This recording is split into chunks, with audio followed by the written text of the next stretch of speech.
আমেরিকার president Donald ট্রাম্পের মার্কিন উন্নয়ন সংস্থা ইউএসএআইডির কর্মীদের ছুটিতে পাঠানোর সিদ্ধান্ত স্থগিত করেছেন আদালত।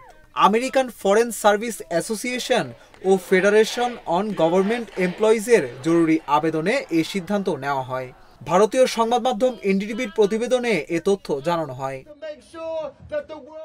প্রেসিডেন্ট ট্রাম্প প্রাথমিকভাবে ইউএসএআইডির ২,২০০ কর্মীকে বেতনভুক্ত ছুটিতে পাঠানোর পরিকল্পনা করেন। প্রায় ১০,০০০ কর্মী কাজ করছেন সংস্থাটিতে। রয়টার্সের এক প্রতিবেদনে বলা হয়, ট্রাম্প ও ধনকুবের ইলন মাস্ক সব কর্মী ছাঁটাই করে মাত্র ২৯৪ জনকে সংস্থাটিতে রাখতে চান।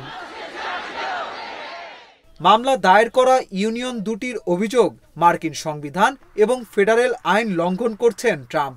২০ জানুয়ারি ক্ষমতা গ্রহণের কয়েক ঘন্টার মধ্যেই এক নির্বাহী আদেশে বিদেশি সহায়তা বন্ধ ও কর্মী ছাঁটাইয়ের উদ্যোগ নেন মার্কিন প্রেসিডেন্ট।